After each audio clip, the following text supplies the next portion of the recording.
This event today is hosted by Commander of Maritime Forces Pacific, Rear-Admiral Christopher Robinson. I'd like to invite Captain Alex Kooiman, Commander of Canadian Forces, Canadian Submarine Force, to make some comments. All right, please be seated, everyone.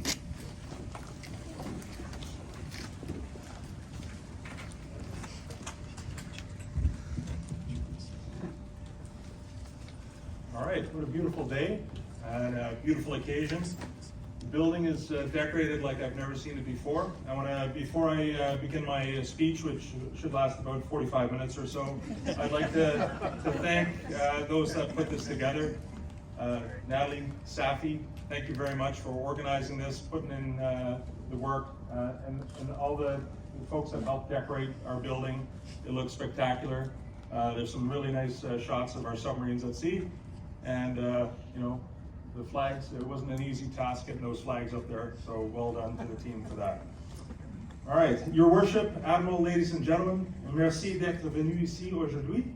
Thank you for gracing us with your presence today. We are honored to have you here to celebrate the naming of our submarine building, formerly known as D85, and shortly be named the Lieutenant William McKinstry Maitland-Dougall Building. The Canadian Submarine Force is an organization that prides itself for its excellence, resilience, and service to our country. Naming a building after one of our own serves as a lasting tribute to those who fully embodied those values. Today, we honor Lieutenant Maitland-Dougall with deep respect and gratitude.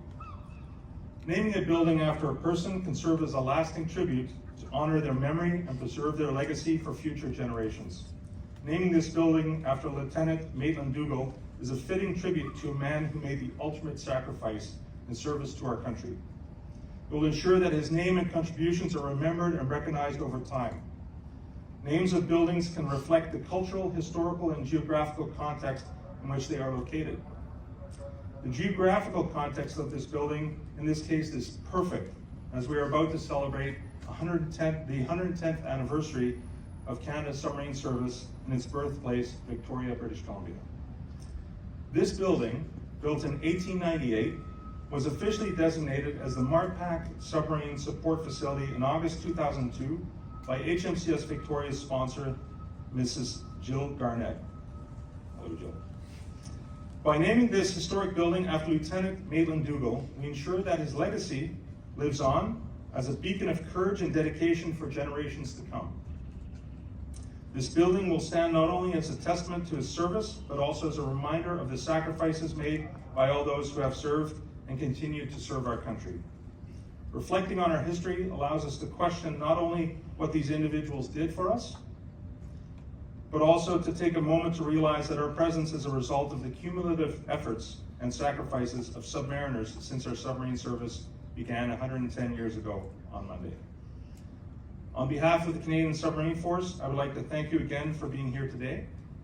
Naming this building after Lieutenant William McKinstry Maitland-Dougall is a fitting tribute to a man who gave all in service to our country. Thank you very much.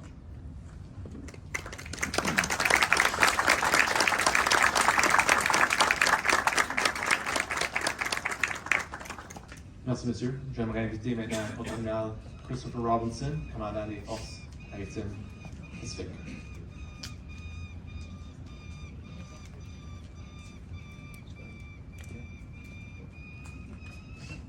Hey, good morning, everyone. You can sort of shake it out a little bit in the back there, move around. You know, everyone else is sitting, so okay. Hey,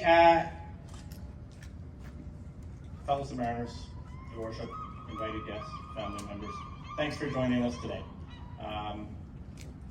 We're honored that you've made the effort to be here to help us celebrate the life of a great Canadian. And I'm just going to briefly sort of go through his history, his service, and how it all kind of ties into us today. So at 15, so that was in January 1911, just shortly before I was born, he went to the Royal Navy College of Canada and graduated 2 years later with honors. He spent time on Niobe, which I think is a name that would resonate with most people here. Niobe was one of the first two ships that created the Royal Canadian Navy. And then in 1914, he came out here to join HMCS C1, so the very first of the Canadian submarines, and he came out as the third hand. The next year, he was the first RCN officer to officially volunteer for subs, a phrase that I think would resonate with the submariners here. And then he was posted in June of 1915 to Montreal. And many of you here would probably not know that we built submarines in Montreal in 1915. We built the H-class at Canadian Vickers Shipyard in Montreal, and he was part of H-10. About a month later, H-10 in company with the other 9 siblings sailed across the Atlantic and joined the war effort in Europe. From that point on, his career sort of became a blur of training, accolades, promotions, and that kind of stuff. And I will say that when he sailed across the Atlantic, so 3 or 4 years afterwards, he was still not yet in his 20s, and he was still an acting sub-lieutenant on war patrols in the European theater of operations. So he topped his basic sub course in Portsmouth, was on patrol in the North Sea. He became first lieutenant, which is what we now know today as XO, of D1, and then by 1917 he was in command of D3. So he was 22 years of age at that point.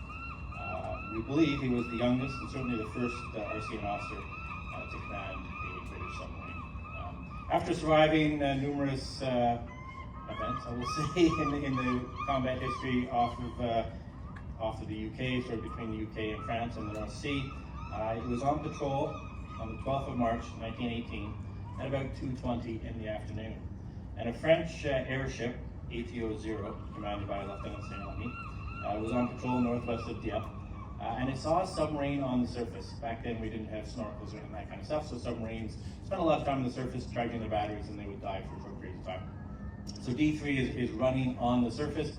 It's spotted by a French airship that's on anti-submarine patrol, and it looks like a U-boat. So the airship closed in, and at that time the recognition signals had changed. And the British submarines were now firing effectively flares, rocket grenades into the air. So the airship took that as a signal that it was under attack, dropped a bunch of bombs, sank the D3, and that's kind of why we're here now. So D3 and 29 crew members were lost shortly after 2:20 in the afternoon on the 12th of March 1918. So he remains the only Canadian submarine CO to be lost in action. I will say that, that wasn't the only reason for it, but amongst that and other similar incidents sort of led to water space management and the prevention of mutual interference that sort of it drove how we operate today. So just behind us in the headquarters over there is an office that does water space management, which is effectively the same way aircraft are controlled. Submarines have an allocated space, depth, speed, course, location in the ocean. And the reason we do that is to prevent these kind of tragedies from happening again. I will just note that he died 2 days before his 23rd birthday, just to put it in perspective. I have 3 children. 2 of those children are at that age, roughly. It is a remarkably young age to have achieved that much and to have lost his life as well. He was, if not the top, amongst the top graduates of that initial class in the Royal Navy College of Canada. And I couldn't help but speculate as I was preparing these remarks, what the Canadian Navy and the submarine service would have looked like had he not lost his life tragically in March 1918. I would be remiss if I didn't also note that that happened about 11 months after his brother Hamish was killed on the 9th of April. And those that are good with math will know the 9th of April is my mother's birthday. But more importantly, it's known as Doobie Ridge Day. So there you go, a great Canadian family. Thank you, everyone.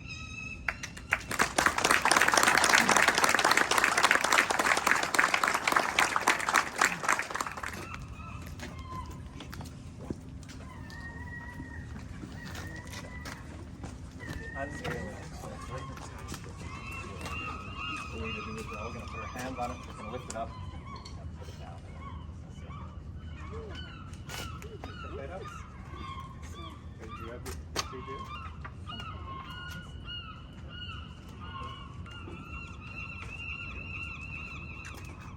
We'll stand here and be eye candy? Yes.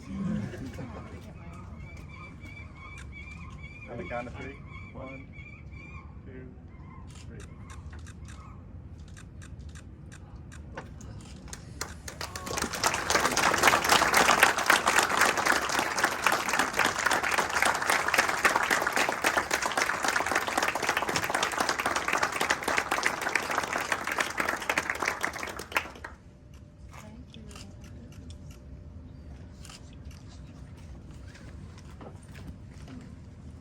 very much.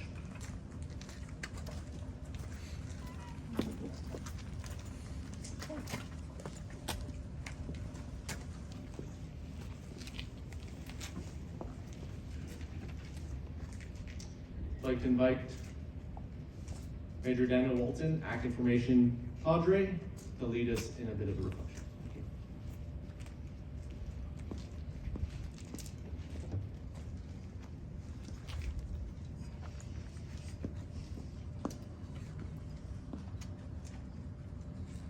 Admiral, Captain, family members, and honored guests. We come today to recognize and to honor our heritage. L'honneur est l'une des meilleurs moyens de transmettre de reconnaissance et de remontrer pleinement notre soutien. Honor shows our willingness to commemorate and to acknowledge the work of others. Aujourd'hui, nous célébrons la vie et le dénouement de Lieutenant William McKinstry Maitland-Dougall. We acknowledge the standard of service he set for those of us who follow him today and will continue to follow him for generations to come. As we name this building, we do it knowing of his dedication to the common work we still share together this day. Cette action nous rappelle l'importance de notre passé. It reminds us of how he served, which paved the way for us, members so many years ago. It creates a way for us to recognize the past as we anticipate what the future may hold for us. Today, we look ahead with courage.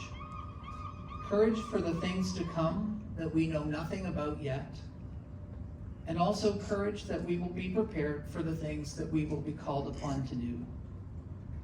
May we serve together with the same dedication as Lieutenant Maitland-Dougall. May it be so.